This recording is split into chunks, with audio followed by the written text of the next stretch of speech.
అందరికీ నమస్కారం.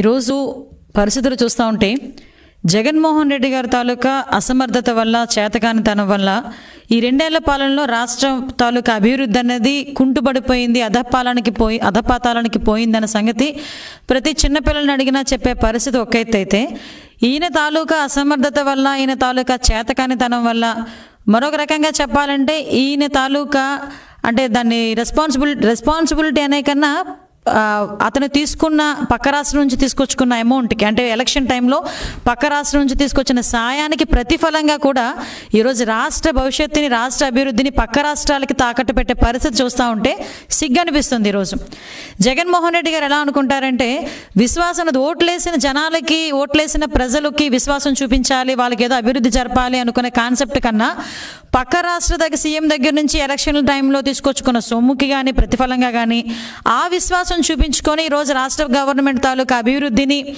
పక్క రాష్ట్రాలకి తాకట్టు పెట్టే పరిస్థితి చూస్తూ ఉంటే నిజంగా ఒక రకంగా బాధ అనిపిస్తుంది. ఒక రకంగా ఆంధ్రప్రదేశ్ ప్రజలందరూ కూడా అమాయకత్వానికి కూడా చాలా జాలేస్తుంది.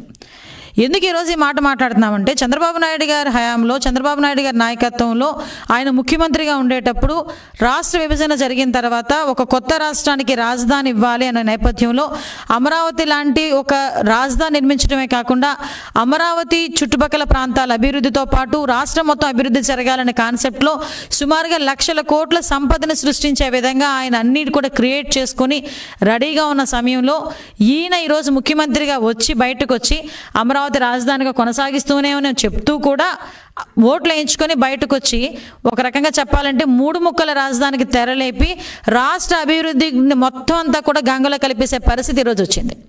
ఎందుకు ఈ మాట చెప్తున్నామంటే, ఒకనొక సందర్భంలో హైదరాబాద్లో, సైబరాబాద్ అటువైపు ఏరియాలో ఎక్కడ కూడా సెంటు భూమికి కూడా విలువ లేని సమయంలో హైటెక్ సిటీ సైబరాబాద్ నిర్మాణం కానీ, అక్కడ ఉన్న ఐటీ కంపెనీస్ రావటం కానీ ఇవన్నీ చూస్తూ ఉంటే ఈరోజు హైదరాబాద్లో కొక్కపేట ఏరియాలో దగ్గర కనీస ధర 25 కోట్లు ఉంటే ఎకరానికి ఈరోజు ఎకరం 60 కోట్లు వరకు పలికిందంటే ఒక్కసారి మనందరం కూడా ఆలోచన చేసుకోవాలి. ఏ రకంగా పలికింది అది? ఆన్ ది స్పాట్లో అప్పటికప్పుడు వచ్చి ఎవరు 60 కోట్లు ఇవ్వమంటే ఇవ్వడు. ఆన్ ది స్పాట్ ఎవరో వచ్చి మేము ఇంత రేట్లు పెంచుకుంటామంటే ఎవరు.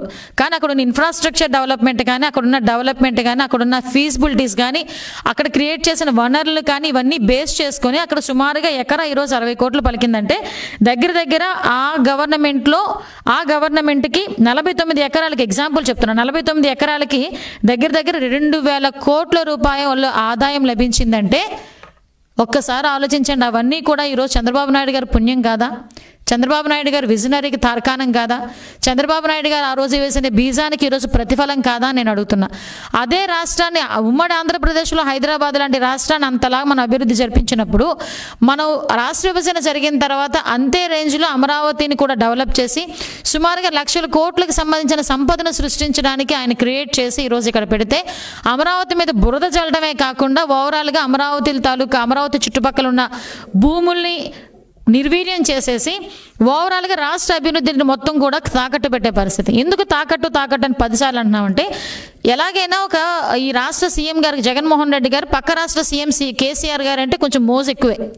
ఎందుకనంటే ఆ మోజు కూడా ఎందుకంటే మామూలుగా అయితే ఉండదు. ఈయన సీఎంగా అవ్వడానికి ఆయన సహకారం కూడా తీసుకున్నారు. ఆ మాట మేమనేది కాదండి బాబు, మొన్న వాళ్ళ చెల్లెలు కూడా మాట్లాడింది. ఆవిడ పక్క ఉమ్మడి శత్రువును ఓడించడానికి 2 సీఎంలు కలిసిపోవచ్చు అని కూడా మాట్లాడిన సందర్భం ఆయన ఇంట్లోనే స్వయాన ఆయన చెల్లె చెప్పారు. అటువంటి సందర్భంలో పక్క రాష్ట్రానికి, మన రాష్ట్రానికి వచ్చే కంపెనీస్ని కూడా పక్క రాష్ట్రానికి పంపించేసి పక్క రాష్ట్ర అభివృద్ధికి ఇండైరెక్ట్గా తోడ్పాటు అందిస్తున్న సీఎం ఎవరైనా ఉన్నారంటే జగన్మోహన్ రెడ్డి గారు పేరు చెప్పుకోవాలి. ఎగ్జాంపుల్ అమెజాన్ లాంటిది ఆంధ్రప్రదేశ్లో ఉండాల్సింది పోయి పక్క రాష్ట్ర తెలంగాణలో ఈరోజు పెట్టుకునే పరిస్థితి. అంటే ఈ పరిస్థితి ఎలా ఉందంటే, ఈ సీఎం గారి పరిస్థితి ఎలా ఉందంటే, ఏ సీఎం అయినా పక్క రాష్ట్రాలతో అభివృద్ధిలో పోటీ పడుతూ ఉంటాడు. ఈయన అభివృద్ధిలో పోటీ పడడం పక్కన పెడితే వీళ్ళు అవినీతిలో పోటీ పడే పరిస్థితి కూడా ఈరోజు మనం చూస్తున్నాం. అభివృద్ధిలో పోటీ పడాలన్న ఆలోచన కానీ, ఆ తాలూకా చిన్న జ్ఞానం కానీ మన ముఖ్యమంత్రికి లేకపోవడం నిజంగా చాలా దురదృష్టం ఈరోజు. ఎందుకంటే ఈరోజు చంద్రబాబు నాయుడు గారిని చూసి పెట్టుబడులు పెట్టే పరిస్థితి చాలా మంది ఉన్నారు.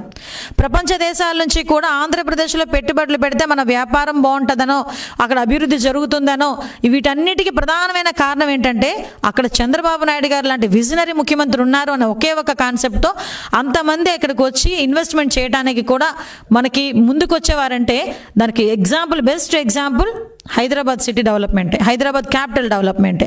అటువంటి సందర్భంలో కూడా ఇక్కడ చేయడానికని సృష్టించి ఇక్కడ అమరావతిని క్రియేట్ చేసి అమరావతి రాజధాని కింద ఇక్కడ పెట్టి మనం వెళ్తే 3 ముక్కల పేరుతో 3 రాజధానుల పేరుతో 3 ముక్కల పేరుతో రాష్ట్రాన్ని 3 ముక్కలు చేసి అభివృద్ధిని కూడా 3 ముక్కలు చేసిన సందర్భం మనం చూస్తూ ఉంటే సిగ్గు అనిపిస్తుంది. ఏదైనా అంటే ఎగ్జిక్యూటివ్ క్యాపిటల్ మన వైజాగ్ వైజాగ్ వైజాగ్ అన్నాడు.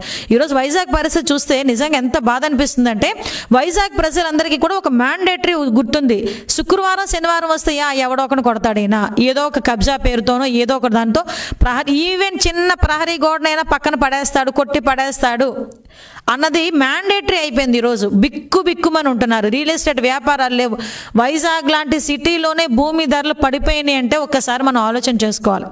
ఈ భూమి ధరల తాలూకా హైప్ క్రియేట్ చేయడానికి ముందుగా విజయసాయిరెడ్డి అనే ఒక ముఖ్యమంత్రి, ప్యారలల్ ముఖ్యమంత్రి, విశాఖపట్నానికే కాదు ఉత్తరాంధ్రకి ముఖ్యమంత్రిగా ఫీల్ అవుతూ ఉంటాడు ఆ పెద్ద మనిషి. ఆయన అక్కడికి వెళ్ళి కూర్చొని ఎక్కడ ఖాళీ భూమి కనిపిస్తే అక్కడ వీళ్ళ తాలూకా ఈ కడప రెడ్లు వెళ్ళి అక్కడ కూర్చొని కబ్జా చేసే పరిస్థితి కనిపిస్తుందా ఉంటే ఓవరాల్గా చెప్పాలంటే అక్కడ విశాఖపట్నం ప్రజల దగ్గర నుంచి అందరూ కూడా భయభ్రాంతులకు గురవుతున్నారు. ఎక్కడ శ్రీకాకుళం నుంచి చూసుకుంటే చిత్తూరు వరకు వీళ్ళ తాలూకా కబ్జాలు కనిపిస్తున్నాయి. కానీ ఒక కంపెనీ వచ్చింది, ఆ కంపెనీ వల్ల ఇన్ని ఉద్యోగాలు వచ్చినాయి, ఆ కంపెనీ వల్ల ఇంత ప్రాంతం అభివృద్ధి జరిగిందని చెప్పుకోవడానికి కూడా ఈరోజు ఒక్క ఎగ్జాంపుల్ కూడా లేని గవర్నమెంట్ ఏదైనా ఉందంటే ఈ 2 సంవత్సరాల కాలంలో జగన్మోహన్ రెడ్డి గవర్నమెంట్ని మనం ఎగ్జాంపుల్గా చూపించుకోవచ్చు. ఎందుకంటే పోతున్నాయి అక్కడ లులు గ్రూప్ ఎందుకు పోయిందండి, జియో వాళ్ళు ఎందుకు పోయారండి ఈరోజు అంటే కనీసం అక్కడ వచ్చిన తర్వాత అభివృద్ధి ఇక్కడ పెట్టుకొని మనం దానికి సంబంధించిన రకంగా అభివృద్ధి చేద్దామన్న కాన్సెప్ట్ కానీ వాళ్ళకి లేదు.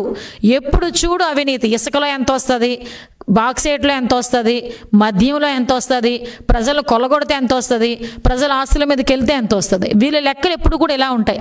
వీళ్ళు ఏమనుకుంటున్నారంటే వాళ్ళ జేబులు నింపుతున్నాయి, వాళ్ళ ఇంట్లో ఖజానా పెరుగుతుందంటే ఇదే రాష్ట్ర అభివృద్ధి అనుకుంటున్నారు తప్పించి ప్రజలకు ఒక ఇన్ఫ్రాస్ట్రక్చర్ డెవలప్ చేయాలి, ప్రజల తాలూకా రేట్లు భూమి రేట్ల తాలూకా పెరగాలి అన్న కాన్సెప్ట్ అయితే ఒక్కట్లేదు. పోనీ నిజంగా ఇతను అసమర్థుడు అన్న సంగతి అందరికీ తెలిసిందే. కాకపోతే వేవ్లో వచ్చిందో, ఒక ఛాన్స్లో వచ్చిందో, అతని గ్రహచారం బాగుండొచ్చిందో, ఆంధ్రప్రదేశ్ అమ్మాయికి ప్రజలై వచ్చిందో తెలియదు కానీ ఆయన సీఎం పదవి ఈరోజు ఆ సీఎం పదవిని కూడా ఉపయోగించుకోలేని పరిస్థితి. ఈరోజు సంపదను సృష్టించడానికి అంత ఇన్ఫ్రాస్ట్రక్చర్ కూడా ఒక బంగారు పల్లెంలో తీసుకొచ్చి ఇది అమరావతి, దీన్ని అభివృద్ధి చేసుకుంటే మన రాష్ట్ర సంపద పెరుగుతుంది అని చెప్పి చంద్రబాబు నాయుడు గారు బంగారు పల్లెంలో తీసుకొచ్చి చేతిలో పెడితే దాన్ని కూడా బంగారు పల్లెంలోని కూడా తినడానికి కూడా రాక అందులోనే ఉమ్మేసుకునే పరిస్థితి ఈరోజు సీఎం జగన్మోహన్ రెడ్డి గారు చేస్తున్నారంటే ఇంతకన్నా దౌర్భాగ్యమైన పరిస్థితి వేరేది ఉంటుందా? ఈరోజు విశాఖపట్నం ఐటీ హబ్ కింద ఈరోజు డెవలప్ చేయాలని చంద్రబాబు నాయుడు గారు అప్పుడు పూనుకొని ఐటీ హబ్స్ అక్కడ ఐటీ సెల్స్లు కూడా అక్కడ ఇస్తే ఈరోజు అట్లా ఏం చేస్తున్నారంటే ఐటీ కంపెనీస్ అన్నింటినీ ఖాళీ చేయించి సీఎం క్యాంప్ ఆఫీసులు పెడతాడంట. ఐటీ కంపెనీలు పెడితే 10,000 మందికి 20,000 మందికి ఉద్యోగాలు వస్తాయి. సీఎం క్యాంప్ ఆఫీస్ అయితే నీ జేబులు నిండుతుంది. లేకపోతే అడ్మినిస్ట్రేషన్ ఐపీఎస్ ఆఫీసులు ఐఏఎస్ ఆఫీసులు అక్కడికి వెళ్ళి కూర్చొని అడ్మినిస్ట్రేషన్ చేస్తారు. అంతకుమించి ఇక్కడ ఒరిగేదేముంది వైజాగ్కి?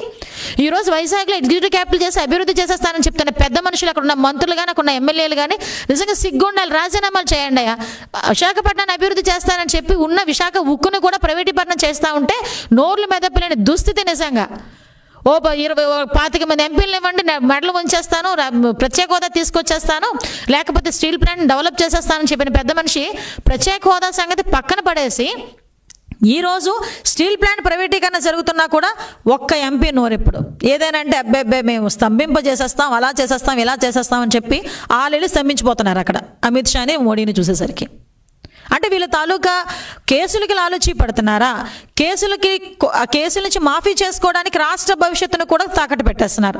ఒక పక్క విశ్వాసం చూపించుకోవడానికి, అప్పు తీర్చుకోవడానికి రాష్ట్రాన్ని పక్క రాష్ట్ర సీఎంకి తాకట్టు పెట్టేస్తున్నారు. పైగా మా అతి పెద్ద సూపర్ ముఖ్యమంత్రి ఏం మాట్లాడతాడంటే జలాల గురించి కూడా టాపిక్ వచ్చినప్పుడు అక్కడ ఆంధ్రప్రదేశ్ ప్రజలు ఉన్నారబ్బా వాళ్ళ గురించి ఆలోచిస్తున్నానని చెప్తున్నాడు ఆయన. నిజంగా అసలు ఏం మాట్లాడుతున్నారో ఏం చేస్తున్నారో నిజంగా నేను అనుకోవాలి. నిజంగా సూపర్ ముఖ్యమంత్రి మా ముఖ్యమంత్రి. పక్క రాష్ట్రంలో తెలుగు వాళ్ళ గురించి ఆలోచించేసి ఇక్కడ ఉన్న తెలుగు వాళ్ళని అన్యాయం చేస్తారంట. నువ్వు అక్కడ పక్క రాష్ట్రంలో తెలుగు వాళ్ళు ఉండాల్సిన పరిస్థితి ఎందుకు వచ్చింది? నీ రాష్ట్రంలో అమరావతిని అభివృద్ధి చేసుకుని పలానా పరిశ్రమలు తీసుకొచ్చి విశాఖపట్నంలో, కర్నూలులో, తిరుపతిలో నువ్వు ఆ పరిశ్రమలను పెట్టుంటే ఐటీ హబ్ కింద తీర్చిదిద్దుంటే ఆ పక్క రాష్ట్రానికి వెళ్ళి ఉద్యోగాలు చేసుకునే కర్మ ఎందుకు వచ్చింది? నువ్వు నిజంగా సమర్థుడు అయితే, నీకు నిజంగా అంతే ప్రేమ ఉంటే కనుక ఆంధ్రప్రదేశ్ ప్రజలందరి మీద ఇక్కడ ఇన్ఫ్రాస్ట్రక్చర్ డెవలప్ చేయి. అక్కడ తీసుకొచ్చి వాళ్ళ సోర్స్ అందరినీ మన ఆంధ్రప్రదేశ్ ప్రజలు మనమే ఉపయోగించుకోవచ్చు. ఆ ఆలోచన ఎందుకు తట్టట్లేదు? అంతే తప్పించి పక్క రాష్ట్రంలోనే మన ప్రజలు ఉన్నారు కాబట్టి వాళ్ళ గురించి ఆలోచించేస్తున్నాను, అందుకే లేకపోతే నేను నడుము మిగించేసేదాన్ని, షూట్ చేసేసేవాడిని అన్నట్టు మాట్లాడుతూ ఉంటే నిజంగా అది డొల్లతనం, చేతకానితనం అది క్లియర్గా కనిపిస్తుంది. మీ రోజు నేనేమంటానంటే కోకాపేట లాంటి ఏరియాస్లో అక్కడ అన్ని కోట్లు రావడానికి కారణం ఏంటి? అక్కడ ఇన్ఫ్రాస్ట్రక్చర్ డెవలప్ అయింది. ఆ ఇన్ఫ్రాస్ట్రక్చర్ డెవలప్ చేయడంలో జగన్మోహన్ రెడ్డి గారు ఎప్పుడో శూన్యమైపోయారు. మీకు అంత పట్టి కాకుండా ఇక్కడున్న ప్రజలు ఏం చేస్తారంటే అభివృద్ధి సంగతి పక్కన పాయే, పరిశ్రమలు వస్తాయో లేదో తెలియదు, ఉద్యోగాలు వస్తాయో లేదో తెలియదు. ఉద్యోగాలు మాత్రం ఎలా వస్తాయంటే పేపర్ మీద మాత్రం ప్రకటనలు మాత్రం వస్తాయి. ఎందుకంటే పేపర్ వాడికి 2 కోట్లు 3 కోట్ల ప్రకటనకి ఇస్తానే కానీ వీళ్ళకి నిద్ర పట్టదు, ఎందుకంటే సాక్షి వాళ్ళు ఒప్పుకోరు కాబట్టి ప్రకటన ఇవ్వాలి. కాబట్టి ఇన్ని లక్షల ఉద్యోగాలు ఇచ్చేసాము. సిగ్గుండాలి నిజంగా. 1,30,000 ఉద్యోగాలు మేము ఇచ్చేసాం ఏకదమ్ అంటే ఎవరికి ఇచ్చారు? మీ కార్యకర్తలు వాలంటీర్ల కింద ఇచ్చి వాలంటీర్లు కూడా ఇందులో ఉద్యోగాల కింద చూపిస్తూ ఉంటే నిజంగా సిగ్గు అనిపించట్లా? నీ కార్యకర్తలకి చేసే ఉద్యోగాలు కూడా ఉద్యోగాలేనా? అవి కూడా లెక్కల్లో చూపించేసుకుంటారా? ఒకసారి అది కూడా మనం ఆలోచన చేసుకోవాలి. అటువంటిది పక్కన పెట్టుకొని ఈరోజు పెద్ద పెద్ద కంపెనీస్ని ఇక్కడ తీసుకురావడం మానేసి, ఇన్ఫ్రాస్ట్రక్చర్ డెవలప్ చేయడం మానేసి, పరిశ్రమలు ఇవ్వడం మానేసి మళ్ళీ 2 లక్షల ఉద్యోగాలు మేము క్రియేట్ చేసేసాము. ఎక్కడి నుంచి క్రియేట్ చేస్తావు? ఆల్రెడీ ఉద్యోగాలు ఉన్నారు, పరిశ్రమలు వస్తే ఉద్యోగాలు వస్తాయి, ప్రాజెక్ట్స్ వస్తే ఉద్యోగాలు వస్తాయి, ఐటీ సెజ్లు వస్తే ఉద్యోగాలు వస్తాయి. అలాంటివి ఏమీ రాకుండా గాల్లో దీపం పెట్టి మేము ఉద్యోగాలు ఇచ్చేసాం, మేము ఉద్యోగాలు ఇచ్చాం, మేము ఉద్యోగాలు ఇచ్చాం. దీనికి వెనకాతలు డప్పు కొట్టుకోవడానికి మంత్రులు, ఎమ్మెల్యేలు, ఒక భజన బృందం. ఇవన్నీ పక్కన పెడితే వీళ్ళ తాలూకా జేబులు నింపుకోవడానికి ప్రతి ఒక్క జిల్లాలో కూడా అక్కడ లోకల్ మంత్రులు, లోకల్ ఎమ్మెల్యేలు కబ్జాలు చేయటం. నేను స్ట్రైట్ అవే పత్రికాముఖంగా మాట్లాడుతున్నా. మీ ఎమ్మెల్యేలు, మీ మంత్రులు ఎన్ని భూ కబ్జా కేసుల్లో ఉన్నారో చూడండి. అంటే అఫ్కోర్స్ సీఎం గారు కూడా కేసుల్లో ఉన్నారనుకోండి, అది వేరే విషయం, ఆయన బెయిల్ మీద ఉన్నారన్న సంగతి అందరికీ తెలుసు. కానీ మీ ఎమ్మెల్యేలు, మీ మంత్రులు ఈరోజు చేస్తున్న పనులేంటి? సామాన్య ప్రజలు ఎవరైనా ఒక సెంటు భూమి కొనుక్కోవాలంటే భయపడుతున్నారు ఈరోజు. ఆ భయం వలన వచ్చినదే ధరలన్నీ పడిపోవటం. ఎందుకంటే ఒక సెంటు భూమి పైన ప్రహరీ లేకుండా, బిలాంగ్స్ టు పలానా వ్యక్తి అయిన బోర్డు లేకుండా ఉన్నా కూడా ఈరోజు అక్కడికి వెళ్ళి వాళ్ళ మీద ఏదో ఒక ఎలిగేషన్ పెట్టి వాళ్ళని సెటిల్మెంట్ కూర్చోబెట్టి, అక్కడ సెటిల్మెంట్ దాదా ఒకరు ఉన్నారండి బాబు, ఆయన విజయసాయిరెడ్డి గారు, ఆ సెటిల్మెంట్ దాదా దగ్గర తీసుకెళ్ళి కూర్చోబెట్టి సెటిల్మెంట్ చేసేస్తే నీకు 30 నాకు 70, ఇదే నడుస్తుంది వైజాగ్లో కూడా. ఇలా ఉంటే రాష్ట్రం ఏ అభివృద్ధి జరుగుతుంది? ఎక్కడ సంపద సృష్టించగలరు? అంటే మీ సంపదలు సృష్టించుకోవటం కూడా అభివృద్ధి అనుకొని మీరు అనుకుంటే అది మా దౌర్భాగ్యం. ఈ మంత్రుల దగ్గర నుంచి ప్రతి ఒక్కరు కూడా ఈరోజు చేసేసి ఆఖరికి వీళ్ళు తాలూకా పెత్తనాలు ఎవరి మీద చూపిస్తారా అంటే ఎస్సీ, ఎస్టీ, ఎస్ఎన్ భూముల మీద చూపిస్తారు. ఆఖరికి ల్యాండ్ పూలింగ్ అని చెప్పి సుమారుగా దగ్గర 6,000 ఎకరాలని ల్యాండ్ పూలింగ్ పేరుతో విశాఖపట్నం చుట్టుపక్కల సెంటు, అర సెంటు, 50 సెంట్లు అంటే అరెకరం, పావు ఎకరం, ఎకరం ఉన్న దళితుల తాలూకా భూముల్ని కూడా లాక్కొని ఈరోజు ల్యాండ్ పూలింగ్ పేరుతో, అభివృద్ధి పేరుతో వీళ్ళందరూ కూడా కబ్జాలు చేసి దాన్ని కూడా తీసుకొచ్చి గవర్నమెంట్కే తీసుకొచ్చి అమ్ముతారు. ఇది వీళ్ళ పరిస్థితి.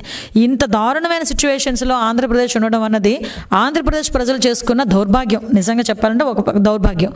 ఓ పక్క తెలంగాణ రాష్ట్రంలో సీఎం అన్నాడండి, పక్క రాష్ట్ర సీఎం అన్నాడు, ఆంధ్రప్రదేశ్లో ఎవరు కొనుక్కోవట్లేదు, ఆంధ్రప్రదేశ్లో ఎకరా కొనుక్కోవాలి, మా దగ్గరకు వచ్చి కొనుక్కుంటున్నారు, మా దగ్గర ఎకరా ఆంధ్రప్రదేశ్లో 3 ఎకరాలు కొనొచ్చు అని డైరెక్ట్గా. సిగ్గుందా నీతో పాటు? అంటే నీ సీఎంకి సహకరించిన సీఎంఏ నీ గురించి ఎలా మాట్లాడుతున్నారో ఒకసారి అర్థం చేసుకోవాలి కదా. మన గురించి ఎలా మాట్లాడుతున్నారు, మన రాష్ట్ర ప్రజల గురించి ఎంత తక్కువ చేసి మాట్లాడుతున్నారు, రాష్ట్రాన్ని గురించి ఎంత తక్కువ చేసి మాట్లాడుతున్నారు. అయినా కూడా చలనం ఉండదు. ఎందుకంటే వదిలేస్తే నా లెక్క ప్రకారం నా ఖజానా నిండుతుందా లేదా అది మాత్రమే చూసుకుంటాడు మా సీఎం గారు. కాబట్టి పక్క రాష్ట్రాలు ఎన్ని అభివృద్ధి జరిగిపోయినా, ఎలా జరిగిపోయినా, ఎన్ని కంపెనీలు పక్క రాష్ట్రానికి వెళ్ళిపోయినా నిమ్మకు నీరెత్తకుండా హ్యాపీగా కూర్చొని ఖజానా నింపుకుంటున్న మా జగన్మోహన్ రెడ్డి గారికి దయచేసి ఒక విన్నపం. అయ్యా, మీరు ఈ రోజు ఉంటారో రేపు పోతారో ఎవరికి తెలియదు. మీరు చేసిన కబ్జాలు కానీ, మీరు చేసిన ల్యాండ్ పూలింగ్స్ కానీ ఇవన్నీ కూడా రేపు రాబోయే కాలంలో గవర్నమెంట్, తెలుగుదేశం పార్టీ గవర్నమెంట్ వచ్చిన వెంటనే వాటన్నిటి మీద కూడా సిబిసిఐడి ఎంక్వైరీ జరిగింది. మీ ఎంక్వైరీలతో పాటు జరగడానికి కంపల్సరీగా మేము శ్రీకారం చుడతాం మీ కబ్జాల మీద కూడా. కాబట్టి ఒకటి చెప్తుంది ఏంటంటే ఆంధ్రప్రదేశ్ అభివృద్ధి మీద దృష్టి పెట్టండి, మీ సొంత అభివృద్ధి మీద కాదు. అలా దృష్టి పెట్టకపోతే ఇప్పటికే ప్రజల్లో ఒక వ్యతిరేకత ఉంది. ఇంకా మీ ఎమ్మెల్యేలు, మీ వాలంటీర్ కూడా రోడ్డు మీద తిరిగే పరిస్థితి ఉండదు. కాబట్టి దయచేసి మీరు ఈ విషయంలో కొంచెం దృష్టి పెట్టాల్సిందిగా కోరుకుంటూ, అమరావతిని చంపకండి, 3 ముక్కల పేరుతో రాష్ట్రాన్ని 3 ముక్కలు చెయ్యకండి అని చెప్పి మరీ కోరుకుంటూ సెలవు తీసుకుంటున్నాను.